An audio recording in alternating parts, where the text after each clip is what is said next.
नमस्कार, आदाब, सत श्री अकाल। आप देख रहे हैं दैनिक सवेरा।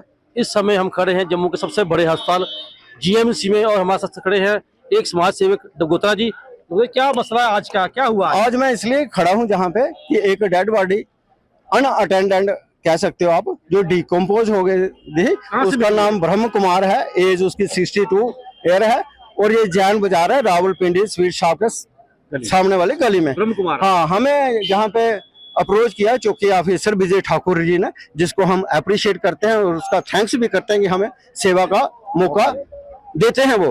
लेकिन जैसे गाज मेरे पे गिरती है, हमेशा आपने देखा है कहीं चौकी ऑफिसर के ऊपर भी ये गाज ना गिरे कि आपने डबगोत्रा को अप्रोच क्यों किया।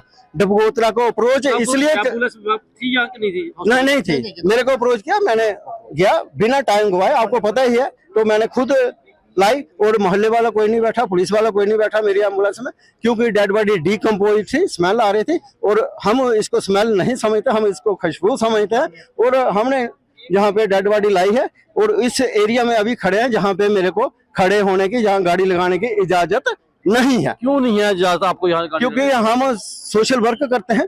जब हॉस्पिटल एडमिनिस्ट्रेशन के हाथ खड़े हो जाते हैं किसी भी मसले में, ट्रांसपोर्ट विभाग के हाथ खड़े हो जाते हैं, पुलिस के हाथ खड़े हो जाते हैं, तब इनको सिर्फ सोमनाथ डबगोत्रा एक ही पर्सन है वो याद आता है।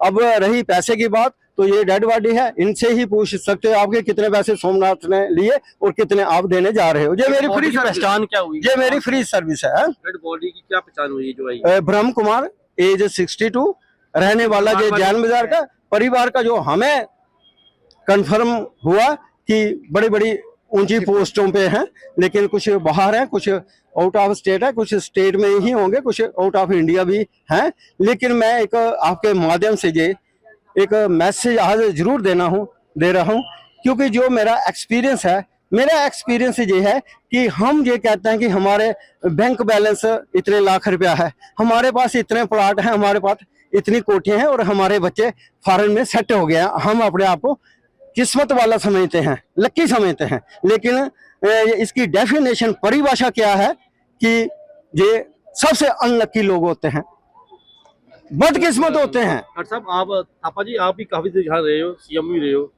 इस तरह का जब मौका आता है डेड बॉडी उठाने के लिए, तब क्या प्रोसीजर है हॉस्पिटल की तरफ से? आप वाच कर रहे थे, मैं उठा रहा था। मैं डबगोत्रा, आपने देख रहे थे कि मैं खुद उठा रहा था। मैं जहाँ सीएमओ रहा 12 साल, तो इतना स्टाफ है यहाँ, सिक्योरिटी वालों का काम होता है मेरी मदद करना, सोशल वर्कर की मदद करना, कोई आया नहीं। और एम्बुलेंस भेजना भी जो है सीएमओ का काम है। मैं सीएमओ रहा हूँ, आप भी जानते हो। सर, आप ऑफिशियली एम्बुलेंस प्रोवाइड करना, जो ड्यूटी पे इस इमरजेंसी में सीएमओ बैठा है। जैसे ही पुलिस हमें अप्रोच करती है कि डेड बॉडी कहीं मिली है, लावारिस है, तो दो टाइप की व्हीकल होती है। एक तो जो ट्रैफिक वाली होती है, मोबाइल होती है, वो लाती है।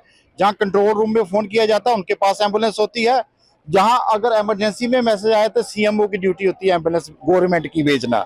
इन्होंने सोशल काम किया, अपने हाथों से डिकम्पोज्ड बॉडी, जो अननोन बेचारा अकेले घर में रहता था वहाँ जान बाजार में। जो देख रहे हैं वो चाहते हैं आप समझाएं, अगर ऐसी कॉल आती है हॉस्पिटल में या चौकी में, क्या फर्ज बनता है हॉस्पिटल का? पहले देखो, हॉस्पिटल का फर्ज बनता है, ऐसी कॉल आती है, ये आती है हमारी पुलिस पोस्ट जीएमसी में, इमरजेंसी में। इवन कंट्रोल रूम से भी सीधी सीएमओ को भी आती है। पुलिस वालों का काम होता है इन्फॉर्म करना एसएसपी को, कंट्रोल रूम को और सीएमओ को भी एक डेड बॉडी मिली है, आप हमें एम्बुलेंस प्रोवाइड कीजिए। फिर सीएमओ का काम होता है कि गवर्नमेंट की एम्बुलेंस प्रोवाइड करना एज पर दी एड्रेस, जो कि इन्होंने एड्रेस दिया कि कहाँ डेड बॉडी मिली है। ये सीएमओ की ड्यूटी होती है एम्बुलेंस प्रोवाइड करना। जो लावारिस है, जो अकेली डेड बॉडी पड़ी है, जिसका वारिस कोई नहीं है, तो उसको, ये इमरजेंसी का सीएमओ का काम था, एम्बुलेंस नहीं मिली। पुलिस वालों की मैं थैंकफुल हूँ जहाँ का इंचार्ज का, जिसने फिर भी डबगोत्रा साहब को अप्रोच की। भाई एक सोशल वर्कर है, ना इसको पैसे का लालच है, ना इसको कोई किसी चीज का लालच है। सोशल वर्कर जो काम करता है उसको भी दिखाते हैं ये लोग। मैंने भी जिंदगी में सोशल काम की, अभी तक कितने कितने पुलिस केस मेरे पे बने हुए हैं जो प्रेजेंट गवर्नमेंट है। तो ये है सीनेरियो। अब ये डेड बॉडी वहां पड़ी रहेगी सर, पोस्ट मार्चरी में। इनके जो भी मोहल्ले में पता चलेगा वायरस से, उनके मोबाइल पे उनके कॉल की जाएगी। और कंसर्न आपने देखा होगा बड़ी हाई लेवल की बात करने लगा हूँ, अगर मुझे आप परमिशन दे तो मैं बोलूं जी जी ऐसा कि वो प्रोफेसर हमारे भीम सिंह की याद आया, कितनी देर यहाँ डेड बॉडी पड़ी रही थी, उनके बेटे ठीक है ना। ये कानून होता है कि जब तक कोई ब्लड रिलेशन वाला वारस नहीं आए, ये डेड बॉडी वहां पड़ी रहेगी। जैसे ही वहां ब्लड रिलेशन वाला कोई इनका वारस आता है, ये डेड बॉडी जो है पोस्टमार्टम के बाद उनको दी जाएगी। ये थे डॉक्टर थापा जो एक्स सीएमओ रहे हैं जम्मू अस्पताल में। उन्होंने कहना कि जब कॉल आती है ऐसी तो सबसे पहले जो जम्मू के अस्पताल है उनका फर्ज बनता है वो एम्बुलेंस भेजे और डेड बॉडी को रिसीव करे, मगर ऐसा यहाँ नहीं हुआ। यहाँ डबगोत्रा जो है चैरिटेबल ट्रस्ट के जो सोमराज जी वो डेड बॉडी लेकर आए हैं। अब डेड बॉडी मॉर्चरी में पड़ी हुई है। देखने वाली बात है कि उनकी परिवार कोई भी सदस्य जम्मू में मौजूद नहीं है। जब उनका परिवार के सदस्य जम्मू में आएंगे तब वो उसका अंतिम संस्कार करेंगे। आप देखते हैं कैमरा मैन विकास भक्त के साथ सरबजीत सिंह, जम्मू।